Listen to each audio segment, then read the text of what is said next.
Good afternoon, everybody. My name is Inga Cotton. I'm the founder and executive director of San Antonio Charter Moms. And today on Charter Moms Chats, we're featuring the from City Education Partners, the San Antonio STAAR Data Report. And so to talk with us about the STAAR Data Report, we have two great leaders from City Education Partners. So next to me on the screen is Dalia Flores Contreras, and she is the Chief Executive Officer at City Education Partners.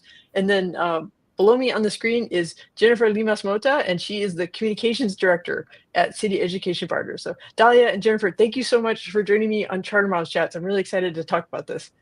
Inga, thanks for having us. Thanks for having us, Inga. Excited.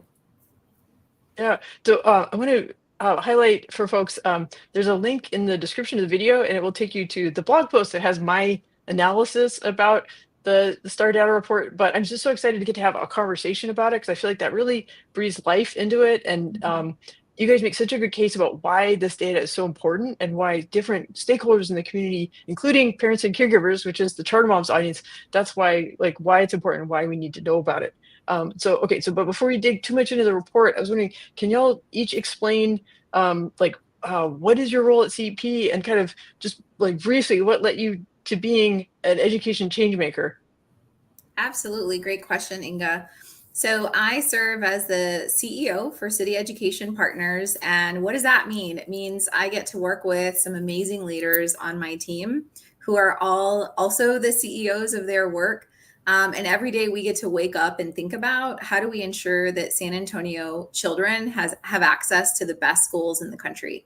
And how do we ensure that those children can live anywhere in the city, that caregivers and families can choose to live wherever they want, south side, east side, west side, north side, central, and have access to an incredible tuition-free open enrollment public school?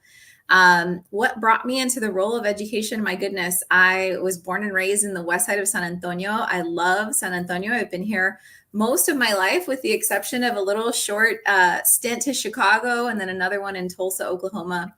But my own personal experience is why I started the work as a classroom teacher and then went into a school leader role. I went to 19 schools before graduating high school. I walked into my high school doors functionally illiterate. And there were many ways that I experienced falling through the cracks of education as a child. And then there was also some really great experiences in high school. I had an incredible high school experience in Lytle High School, and experiencing both of those worlds really showed me how a good or bad experience can make or break the trajectory for a child. And I just was committed ever since to just be on that path of ensuring that we take luck out of the equation, that every child has access to a great school. And as you mentioned, Inga, I work in the comms work of City Education Partners. So I'm part of this wonderful team that Dalia gave voice to, very mission-driven, centered team who's really strong advocates for students and families. And really what my job is to do is to better be able to tell the stories of what's happening in the classrooms, what's happening with our students and our youth. What does that mean for our city? How can parents be better informed? Also decision makers, leaders. How can school leaders learn about what's working in other schools with similar populations? How can state electeds be better informed about what parents are finding that's really great in schools for kids? And really what brought me to work in education as a former school leader and also a policy advocate for charter schools and public schools has been my background. I'm a South Texas native, first generation university graduate from my family, from a very rich history in Texas of education inequities, foundational and paramount legal challenges that happen in South Texas over the years that really have ripple effects across the state. And all of that was going on around me. And I really saw how it impacted even my generation. And really, I went to an underperforming elementary school, an underperforming middle school, an underperforming high school. And I was still, able to matriculate through university life and graduate from the University of Texas. And at the time, I looked around and thought, how is it that I'm not prepared? How is it that I'm not prepared to do this? How is it that I'm having to work so hard? And I'm looking around and other folks are breezing through what should have been something that wasn't as difficult. And so I looked back and reflected. And those reflections keep me in this work today. Whatever we can do as an organization to be able to affect change, we're all united around doing that work, and proud to be here to talk more about what that could mean. Yeah, thank you. The main topic today is we're going to cover the San Antonio STAAR data report, and this is the 2024 edition. But how many years this is? I know you guys have been updating it every year, but I feel like this year is really special. Like you guys are making a big push to get more people to read it, think about it, and take action on it, right? Yeah, the report has been around. This is our third release and our first release with calls to action. You know, the very first year we put this report out, it was a little shocking to the community. It was the first time they had seen student academic performance data organized by city council district. It was the first time that everybody was on one page, right? I've got Northside, SAISD, I have charter schools, I have the entire gamut of tuition-free open enrollment public schools for kids in one space. And so we just wanted to get people oriented to that data and information. And when we put this first one out right after the pandemic, we did that because we talked to many different families across the city, and they told us that with the lack of A through F scores, even though there's all kinds of feelings about them, that parents really felt kind of in the dark. They knew what how their child was doing based on their own individual report. They didn't have as much insight into how the school was doing. They had a little less insight into how their school district or system was doing, and even less insight into, well, what are the schools in my community? How are they performing? And sometimes even A through F is really complicated because it has a lot of different indicators and factors, and it has how students are performing on grade level, but it also measures growth, which is important. And so we said, let's put something out there that keeps the main thing the main thing. Are students reading on grade level, and are they doing math on grade level? And let's look at that data across council districts. I'll say one last thing that was very different the first time we put it out, and we have consistently stayed there, is this idea of meets and exceeds data reporting only. Historically, and even if you still look at some of our legacy places for data, you'll find reports that show approaches and above. And so for our caregivers, you all know what this is. Your child takes a STAAR test, and they're either below grade level, approaching grade level, meeting grade level standards, or exceeding grade level standards.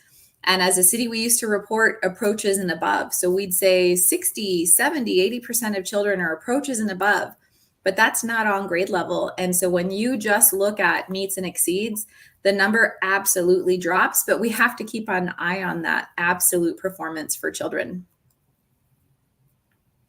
Yeah, that's really important. Yeah. One of the things I appreciated about the report, so like the report itself is like 54 pages, but there's the executive summary, right? Which is I guess what are some key points from the executive summary that you feel like everybody should know? And I want to mention again, like, so folks can go to the website and find the STAAR report, and this also has like the entire report and the executive summary. So I encourage everybody to dig deeper. Our blog post also has quick links to these resources.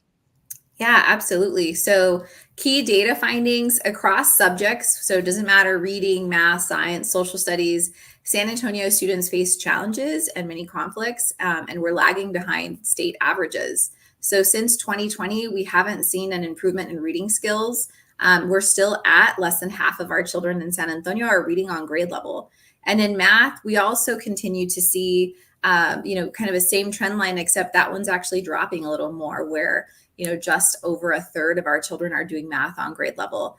And so what we've seen is, we're kind of where we were at before the pandemic. So a lot of, there's a lot of focus on, well, it was the pandemic and then the STAAR redesign. Well, now there's AI testing, right? Like as caregivers, I'm sure we're constantly thinking about all of those implications. And that's why we felt like it was important to go 2 years pre-pandemic, and then, all of the data points post-pandemic on one page, so that we could really see the history. And I think the headline is, we're not closing gaps. We are not closing gaps as a city to keep up and compete at the state level, at a national level. And there's major disparities across council districts. And that really matters because, if you want to live somewhere downtown, you're going to be very careful about what neighborhood you're living in because you're conscious of the quality of schools. And the quality of education that you might be getting in a council district from another is different. And we believe that that's inequitable, and San Antonians should really be able to thrive regardless of whatever zip code they live in. So we have some legacy issues. It's not a surprise. You look at healthcare, you look at safety, you look at college graduation, annual income from census data, and you see a very similar trend. And there's a history behind why those outcomes are the way they are. But we definitely want to change that. We don't want the past to be a dictator of the future.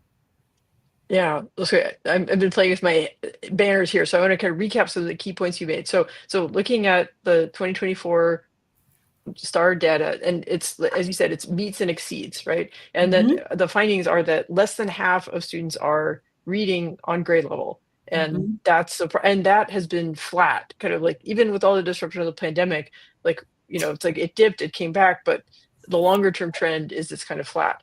And that you said that about a third of students are doing math on grade level, on or above grade level.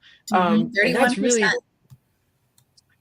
that's really scary. And that, you said the trend is actually getting lower. Like, so students are actually, they have not made up the ground that they lost during the pandemic. Pre-pandemic, 2018, we had 44% of students, 2019, 45% of students.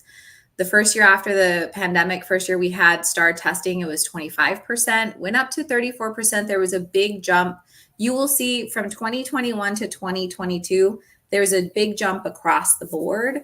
And that big jump, a lot of people attribute to just the, closing of coming back to trying to bounce back post pandemic. And then you see kind of the typical trend, right? Where we go up a little, we go down a little, but we'd love to see that same jump consistently year over year so that we're, closing gaps and getting to 80, 90% students reading on grade level. But math, is 33% last year. It's 31% this year for the city.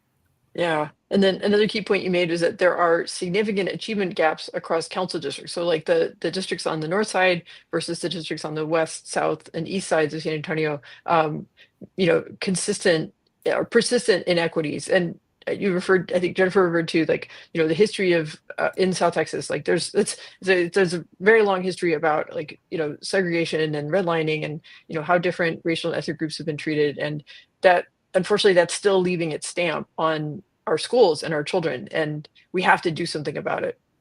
That's right, Inga. There's a 40% student performance gap between our lowest council district and our highest. That is a significant gap just from living, from a 10, 20 mile difference in town. Yeah. Yeah. And I know, like, and this comes up in our Facebook group. Actually, that's my cue. I'll plug our Facebook group. So we just hit 14,000 members in our Great Facebook job. group. That's awesome. Thank you. And but a question that comes up a lot is like, so like, we will share, about STAR data, about schools, or for families, how to interpret their own, children's STAR data report cards. But and it doesn't tell the whole story about a school, for sure. Like, there's always Absolutely. like, cultural responsiveness, and what is it, how do students feel seen and recognized, have a sense of belonging? Like, those things are really important too, and they're not measured on a STAR test. But I feel like when the STAR test does, like, the greatest justification for it, to me, I feel like, is putting a spotlight on these gaps, so that because we have to get the bad news, but then we know we get the energy and the motivation, the anger to do something about it. Yeah, absolutely. It's always tough, right? We definitely hate being the bad news bearers, but we always talk about having that duality of, you're not going to want to solve a problem you're not willing to see. So we have to have the courage and the honesty to really look and see, where are we at as a city? Is that where we want to be? And if it isn't, what are we going to do about it? And I think the other piece here too is, we cannot only worry about our own child and the children in our family. Whether you are a foster parent, whether you are, you've been blessed to have your own children, whether you're a grandparent raising children, whatever role you play in a child's life as a caregiver, their success absolutely matters. And it's usually top of mind for you as a caregiver. But also as a city, we rise and fall together. So, if your children aren't doing well, Inga, and you're not, the system that you're in is not really helping them perform, the opportunities for their life are going to open and close. And we all live and share this world together. And, we really hope that folks really see how tied our humanity is to one another. We are so incredibly tied to each other. And so your well-being is my well-being, and your pain and challenges are mine too. We bear those together, whether we want to see them or not. Yeah, absolutely. So I'm looking at my notes here. There were like when I was looking at the report, like the things that really struck me. One was the achievement gaps across council districts, which you mentioned, and there were two other things that jumped out at me. So this report includes data about student attendance, and this is a major problem across San Antonio, and it's probably contributing to why these numbers about how what students are performing at or above grade level, why they're so low, and that so we have a big student attendance problem in San Antonio, right? So how did the report highlight that? Absolutely. So the report has a Tableau link, and Jennifer, maybe we can share that link here. But if you go to cityeducationpartners.org and you go to reports, you can either click on download the data or interact. And when you click on interact, you can actually go to the interactive Tableau, and you have a version of it out. And, Inga, the more folks use these tools, the more we are motivated to further refine them and to put out more information. So attendance is actually something that we're looking to doing a mini version of this report with chronic absenteeism. And there's a difference between just general attendance and chronic absenteeism. Attendance is out of the kids that were supposed to show up to school today. How many showed up? Did 100% show up? Did 90% show up? Did 70% show up? But when you start talking about chronic absenteeism, we're talking about children missing 10, 15, 20 days of school. And, we all know that every single day counts. Teachers, school leaders, and the school community have designed every single day to count, and every day builds on yesterday. So, when you start missing days, and especially when you start missing consecutive days of school, there are bound to be gaps in your learning experience from the school. And so 25% of children in San Antonio are chronically absent. And that's not, I missed a day or two of school per the year. That's 10, 15, 20 days of school that they're missing. And in some cases, those are consecutive. And there's a lot of reasons why attendance challenges have risen. There've always been some sort of attendance challenge. For some children and families, it's safety. For others, it might be health related. For others, we may still not have bounced back to getting back into the rhythm post-pandemic of the importance and the role that school plays and why getting there matters.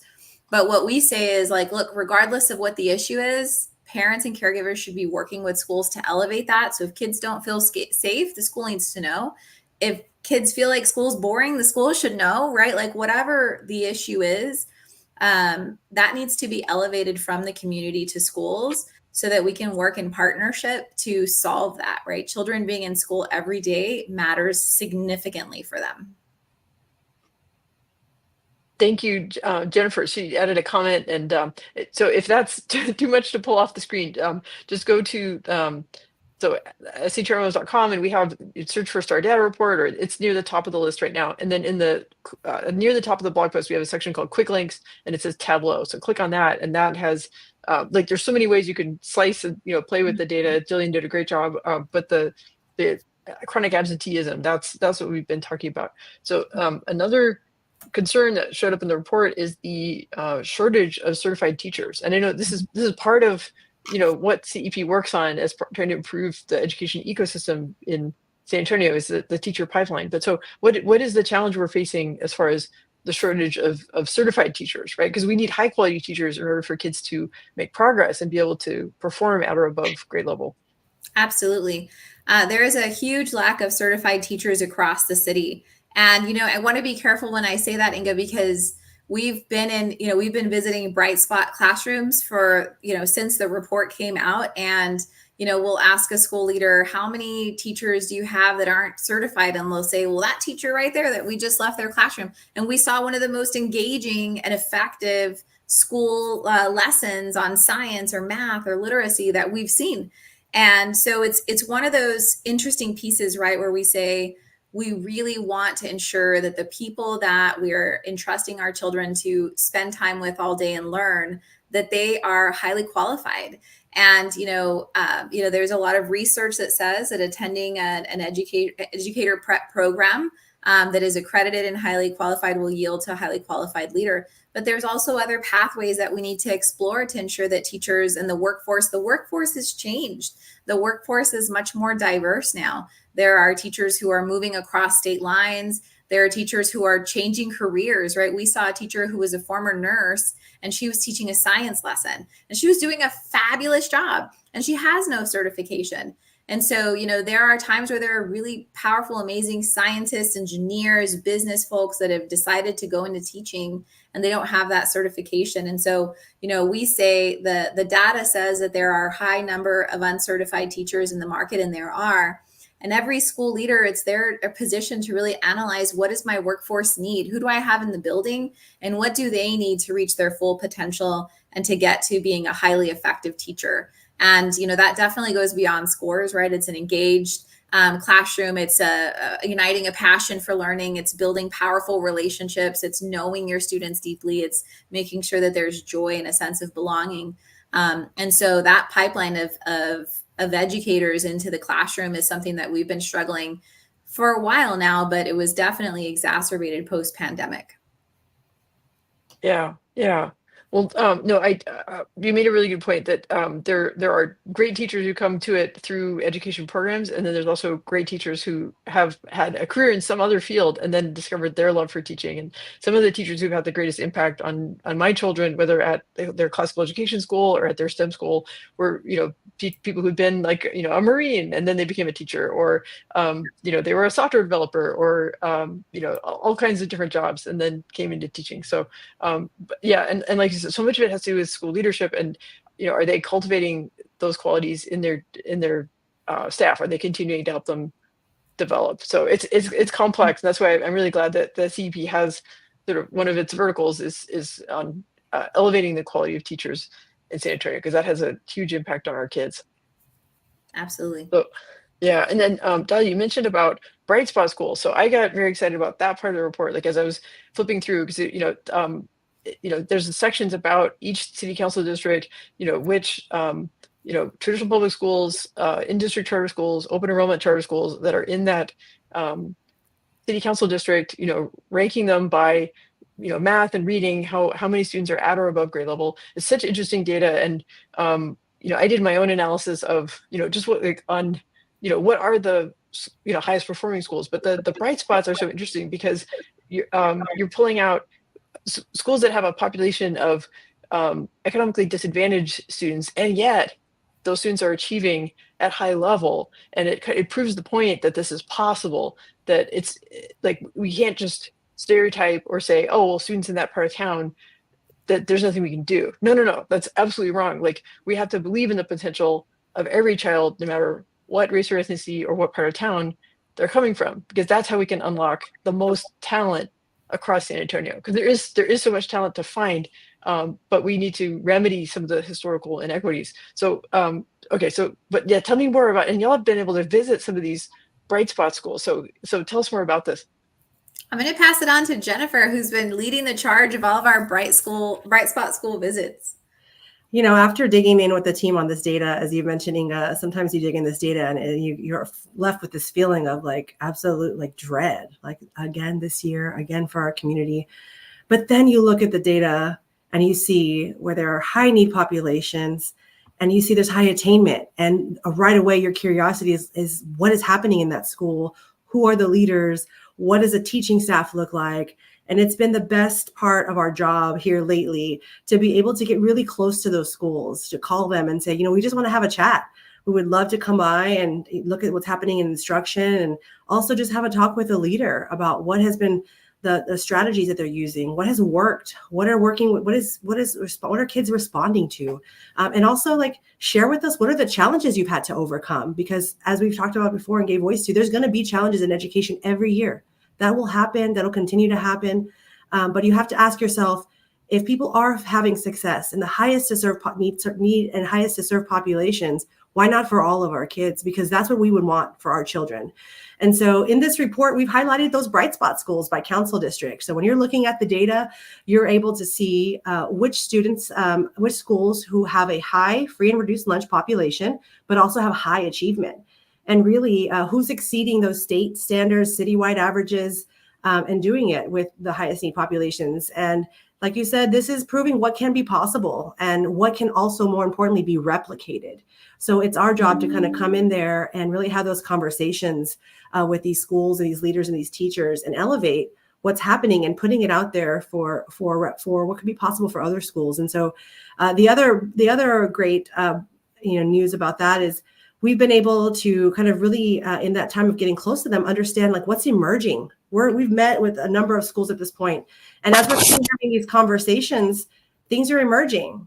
Things that maybe aren't as surprising and are fundamental, but things that we should elevate. Like there is a strong leader at every campus, one who is both tenured in the profession, but also who has gotten to know that school community because they've been there for a number of years.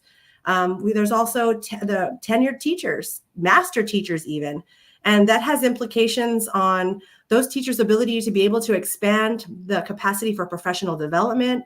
So when a student is entering that classroom, that teacher has peers that they can work with to really refine their lesson plans, to share data, to analyze each other's student data, to see what's working and what they did that week that caused a shift in growth for the positive. And as a parent, it's something that I love to hear, that there is a system of support for teachers within each other. And sometimes that is led with having more tenured teachers, because then what you do to develop those teachers group looks different, because you have an army of teachers who've been there, who have mastered things. And also similarly, you have people with new ideas that are coming in, and they can also have a mutual exchange of professional development there. We're also seeing that there's low teacher turnover at the schools that are the bright spot schools, that they're able to maintain this culture. And it's likely because they feel seen, they feel developed, they feel important. And so they're having less teacher turnover. We're also seeing that when they do get together to talk about what they're doing, these conversations go beyond just numbers. They go right to the student and who it is and what was the response. They're looking at work. They're looking at student work to identify what has been the impact of our shifts academically.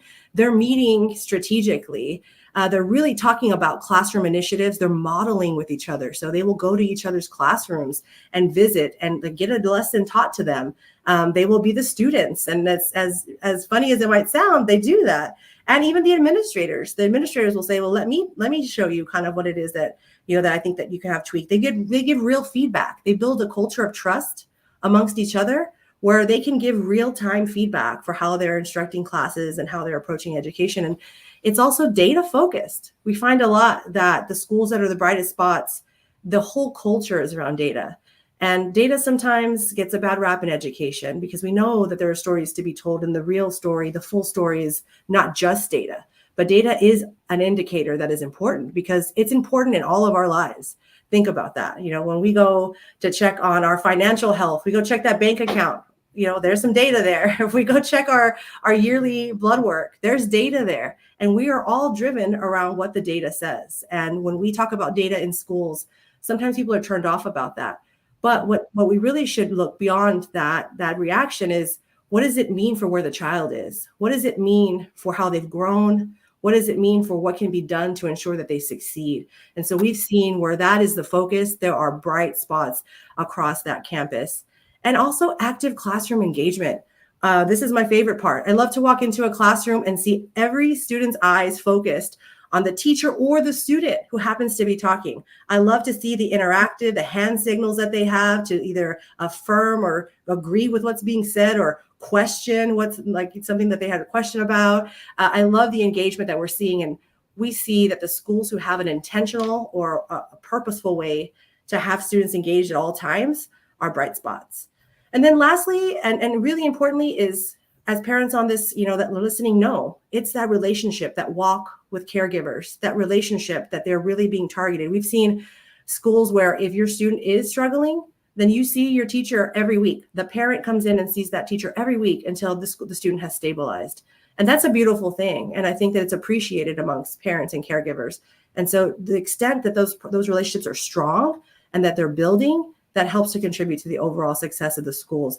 And also it helps to supplement their relationships that the schools have with partners, because they're being very smart about being resourceful about how they bring experiences into their classrooms, how they leverage their neighborhood partnerships And it is a wonderful thing to see. And it gives us hope. Those of us who are looking at the data and those of us who've been affected by, the school system ourselves, that the bright spots that we identify in this report give us hope. And we invite, everyone to get closer to these schools and learn what's possible. Yeah. Well, Jennifer, I really appreciate your analysis. Like, it's based on observation, but and some of these things are like, oh yeah, that makes sense. But like having you lay it out so systematically like that, I think is really helpful. And I think those are things I'm thinking like, okay, I need to like like pull that out and make a clip of it because I'm thinking, we're heading into enrollment season, right? And so families are going to be doing school searches, and they'll be using our tools to kind of narrow down their list, but then they'll also be visiting schools. And like I've noticed, like like if you can walk into a classroom and look at are the students all focused on the teacher or all focused on the student who's presenting? Like that has such a big difference versus if all the kids are distracted. And you talked about like teachers learning from each other, teachers learning from school leaders, having that trust and that humility, and having like leaders who are also really strong on instruction, right? So they're confident to share their ideas with their team. Like those are these are like the basic things, but they're so hard, right? Teaching is such a hard job.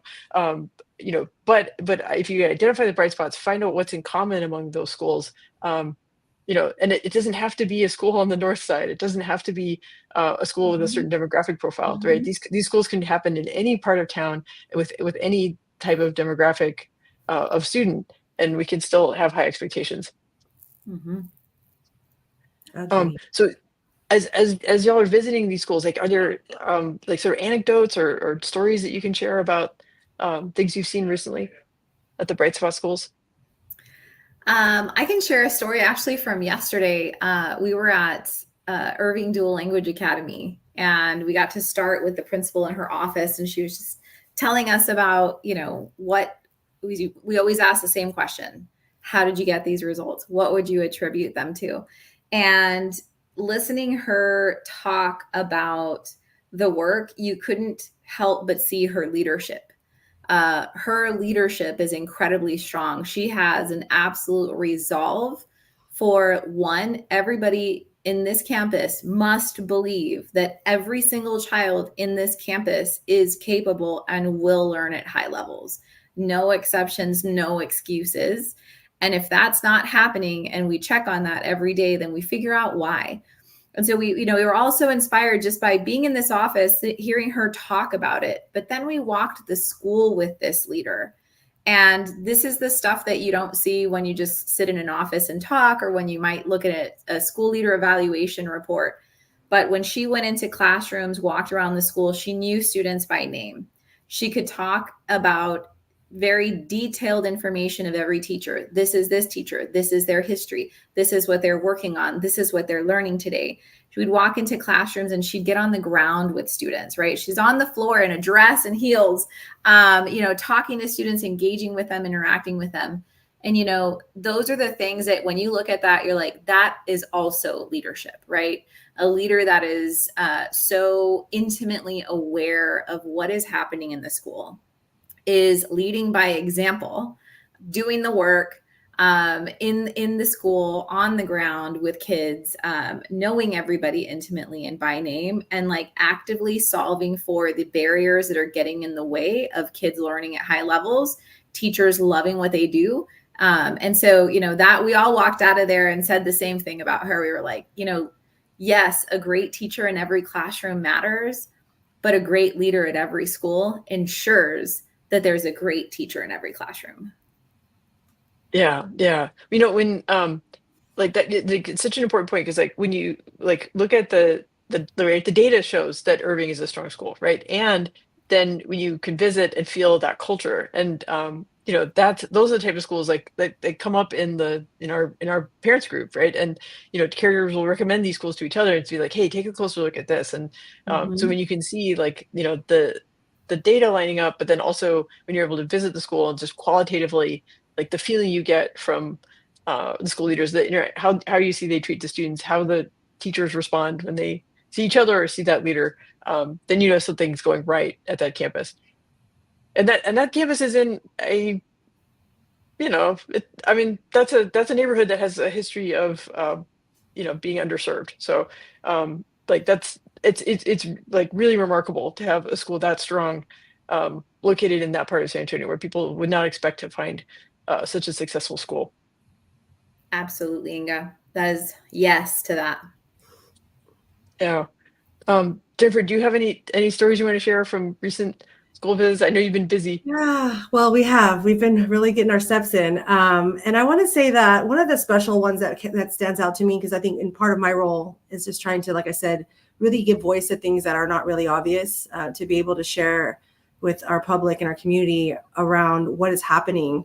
And I think one of the schools that we most recently went to, you'll notice that Green Elementary is on our bright spots list, and Green was part of right sizing, and they're now green at Riverside Park. And I wanted to go back and chat, because I spoke with the assistant principal and principal last year, because they were on Bright Spot School at the time. And I'm like, when we reached back out, and they're like, are you sure you still want to visit us? We're now Green Elementary at Riverside Park. And I was like, well, yes, because we love what we heard. And we believe in our heart that what worked when it was Green Elementary is having ripples effect at Green Elementary, at Green at Riverside Park. And we want to know how that looks. I want to hear from you guys a whole year later of where is it living, the success that you've seen. Also, how is it impacting a new community, a melting pot of community, parents, students, staff, campus leadership. And for me, I left that visit having heard about how they are, working with both communities to bring the practices forward, but also really open to tailoring them to this new community and giving it the grace that it needs and the time that it needs to be able to really be customized to this new school. And so I love to hear both the challenges and the successes. I love to hear what's happening with parents that were from the former campus who are now kind of in this new space, and hearing how they're learning about how they're going to go forward. I love to hear that the students were owning their own goals, that they were in charge of, owning their own goals, and that was uniting them, whether they came from Green or whether they were an original student from Riverside Park.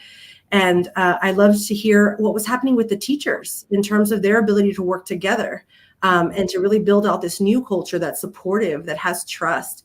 And I especially love to hear from the leaders about how they're working with the former campus leaders from the other school and how they're literally spearheading together the strategies about how they're going to do this work.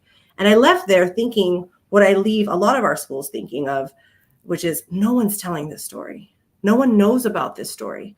And no one sees the inspiration that comes out of, just being around the spaces where these exceptional leaders are, where these kids are thriving, these students are thriving, where parents are feeling heard, and where they're living in joy, seeing their students thrive. Mm-hmm. And so that's really kind of my share. It was one of the recent ones, and I love hearing things in these conversations that don't always meet the eye when you're reading articles or when you're on social media. Mm-hmm.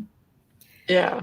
And as a footnote, like SAIC right sizing, we have a link. So in the blog post about the STAAR data report, we mentioned like which campuses were impacted by right sizing, because the data is from the spring, and then some of those campuses have been closed, like Baskin. And anyway, we have an explainer about how as right sizing played out in SAIC, but it doesn't. Our analysis didn't capture,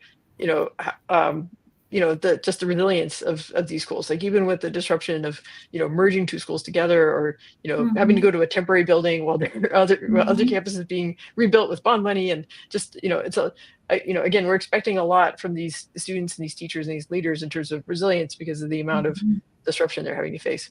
Well, and what I'm finding is what's coming out is something quite beautiful, right? What they're showing to be possible is something we can all learn from. And it's a beautiful thing.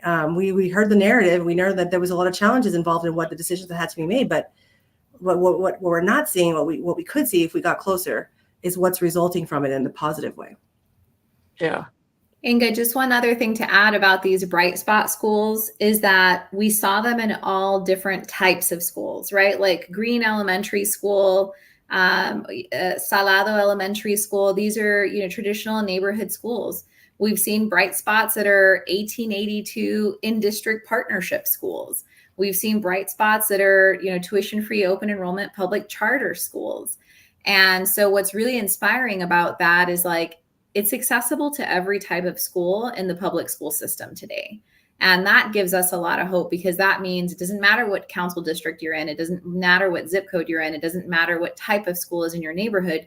Everybody can achieve that. Jennifer, Jillian, Gladys, and I went to so many schools, and we didn't see a silver bullet. We didn't see that one thing that if you only had this much money and time, you could get, and it could be true for you. What we saw were replicable practices that can happen anywhere. Yeah, it's a question that comes up a lot in our group of like, well, I mean, it still says charter in the name, but our policy is like basically whatever education question you have is fair game. And, you know, we've expanded what we have on the blog. And so like we have a blog post that explains like what is the difference between, you know, the SB 18HU partnerships, in-district charter schools, traditional public schools. But what we found is that for parents, it's really a matter of like, they want the school that is serving their kids the best. And the more accessible it is, the better, right? So if there's no tuition, if there's transportation, if there's, you know, before and after school care, like, you know, those are things that make the school more accessible. But it's really like, does the child have a sense of that they belong there, they're seen, they're welcome, you know, and, you know, when you get the report card back, when you get the STAAR data back, you know, does it show that your child is growing and that they can achieve at or above grade level? Because that's what we want. And, you know, if it's this type of school board or that type of school board or this kind of property taxes, like that's kind of behind the scenes, like those, and what, you know, what the report shows is that, yeah, lots of different school models can produce these bright spot schools. Absolutely. Yeah. Okay. Well, I want to make sure before we close out that we talk about the calls to action of, right? Because that's new this year. This really resonated with me, especially the part for families, parents, and caregivers. But there's other groups of stakeholders that y'all address in the report as well. So absolutely. I mean, the families, parents, and caregivers, there is a page just for them. And I know the report, it's page 46, but if you go to the City Education Partners website, I know, Inga, you put links too, you know, we've linked it to where you can find it much faster. But, you know, it's October 3rd, and, you know, you're going to start getting 6-9 week information from your school, whether it's a report card, whether it's a progress report. Parent teacher conferences should be happening. If they didn't happen at the end of September, they should be happening now. And so we say, you know, if those two things haven't happened, if you have not received anything from your school that gives you an understanding of if your child is on grade level and how they're performing, then it's an opportunity to go and ask some questions. And, you know, if your school doesn't do parent teacher conferences, guess what? You have all the right to request one and to say, hey, I'd love to sit down and meet with you and ask some questions and just really get to know where my child's at and what I can do. Attendance absolutely matters. And so, you know, just really getting some really strong practices around attendance. And if your child has some very legitimate reasons why, you know, getting them to school is a challenge, elevating those issues to the school so that you can work in partnership with them. There's so many tools and resources online. Inga will send the Texas Education Agency parent portal where parents can get access to any of their STAAR testing history. So they can pull up, you know, even if you've moved different schools, it's all collected by the state. You know, a lot of parents are really curious about the STAAR test now, right? Like, hey, it's online. I heard about this whole IA thing. I'm just, you know, I heard it changed. You can actually go to the Texas Assessment TA website and take a test yourself. You don't need a special login. You don't need a special code. So you could actually sit there with a child and say, okay, well, my child's in 3rd grade. What is the test that they're going to take in reading and math? And let me sit down with them and look at that so you can build awareness. So I'm so thankful that these tools and resources are there and accessible to families. But I would say for caregivers, every single other call to action sheet, I think, is one that you can leverage, right? So everybody is in some sort of school system, whether you're a charter parent or you're a traditional district parent, maybe you're a private or parochial parent. You can go to your school, to your local school board. They all have school boards. Some of them are elected, but some of them are appointed. And you can ask them questions like, hey, on this call to action, do we have ambitious goals? What are they? How do you know we're delivering excellence in every classroom? What is our chronic absenteeism rate and what are we doing about it?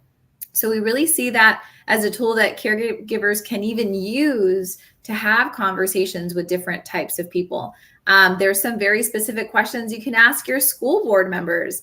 If you are, you know, of partners in your community that are providing support and services to the schools, whether it's your church, whether it's a small business, you can use the community organization or the business calls to action to say, hey, have you seen these calls to action? Would you be interested in supporting? All of us have access to elected officials, right? City council meetings are open to the public. There's an opportunity to speak at public comment. And every city council district has their own office and team that you could go and sit with and talk to about the results in your council district and ask them to get involved in education funding advocacy, or ask them to really help raise awareness for attendance. And then the other thing too is like, we all are probably connected to a business in some way. Maybe you work for Valero or HEB, or you have a partner that does, or family members that do. Taking those calls to action into your places and spaces of work and business to say, hey, you all, there's a role that we can play in education. What we don't want people to do is to look at their report and say, well, that's not my problem, or assume that someone else is taking care of it, because this really is so big and it's so heavy that it takes everybody's hands, feet, time, talent, treasure to move along. And so there really is a place for every single one of us to get involved. Yeah, and it's important to not get discouraged, right? That we have to look at the numbers and realize where we are, but look at the bright spots and use that energy to get us moving on the calls to action. This is possible. Like, it is possible. We just need to get there. Yeah. And there's a lot of people who care about it. Like those of us, who are raising children, we care, but Dalia, you're like everybody, whether you are raising kids or not, like we all need the next generation to be as capable as possible. Because the world is changing, jobs are changing, San Antonio is growing.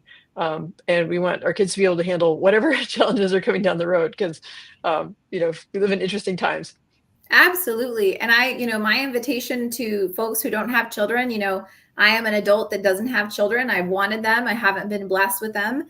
But the children in San Antonio are all of our children, right? And you can have a big role you can play with mentorship and really getting engaged and involved in schools. And so that's a big call to action. If you're not already mentoring a child, get involved. Find your school that's near your house or near your work, and spend an hour with a child each week, getting to know them, their experiences. It will change your life. And I always say, yes, you're going to be a blessing to them, but they are also going to be an incredible blessing to you. Yeah. No, that's a really good point. Okay, well, I know we just talked about calls to action, but I think specifically, I want people to really read more about this report, be knowledgeable about it, and give everybody permission, be the nerd, whatever, if you're at the sidelines of the soccer game, if you're at a cocktail party, if you're in the lunchroom at work, be a nerd and just, hey, have you read this? We got to talk about this. Right. And we've got our analysis on shrmoms.com, but Jennifer's been dropping the links, but cityeducationpartners.org, there's a big button for the 2024 STAAR data report, executive summary, there's the whole report. I think the district by district breakdowns are fascinating. That might be my favorite part of the whole report, but there's a lot of things to love because there's just a lot of information. Yeah, knowledge is power. And so we definitely encourage everybody to read the report. There's a way for you to reach out to Inga. You're a wealth of knowledge. You have an entire platform for parents and caregivers to get engaged. Reach out to us as well if you want to, have a deep dive, or you want to explore how to find your rightful place in the work. You have a wild idea in education you want to think about. Have those conversations. I want to walk into any restaurant and see folks on their phone with it, or on the kitchen table, or pulling it up on a computer at a business meeting at their. I did walk into a school and I was so excited. I was going into the superintendent's office and it was on their computer. And I was just like, yes, that's so great, right? Knowledge is power, and really digging into it will matter.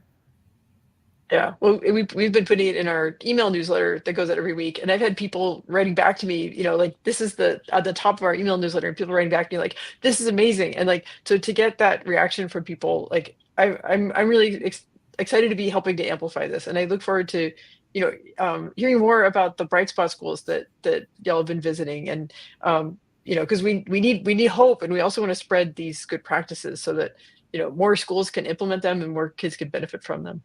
I would share that to that point, Inga, for those who are listening, follow us on social media, on Instagram, Twitter, on Facebook, on LinkedIn. Get proximate with us, get proximate with our team, because we are going to utilize what we've learned at these Bright Spot schools and share that widely. We're going to be talking about these schools and who leads them and what they're doing to yield success with kids, and then just being able to share that with the community because it's powerful.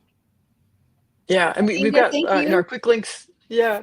Thank you for your Yeah. partnership. I mean, you are an incredible partner. San Antonio Charter Moms is an excellent place for families, to get that type of information. Not every city has a San Antonio Charter Moms. And so that is just, San Antonio has such a gift in you and your organization and all that you're doing to ensure families have this information. So thank you. Well, thank you, Dalia. Thank you, Jennifer. I mean, that means a lot to me. I'm very passionate about this, and I try to do better every year, helping more families and getting more good information out. And but this is a great leap forward to have access to all this data, especially when the A through F ratings are hard to get a hold of. That's a whole nother discussion. But but like this is really helpful information for families. It's very well timed because we're going into enrollment season, and it can help families ask really good questions. And it starts in our own families, but we want the whole city to be able to succeed. Absolutely. We do too. Yeah. Okay. Well, great. Well, thank you so much for your time, and I'm looking forward to seeing how this unfolds. As more people learn about it and get energized by it, and let's see what kind of change we can make over the next year. Absolutely. We're here for it. Thank you so much, Inga. Thanks, Inga. Bye. Great. Take care.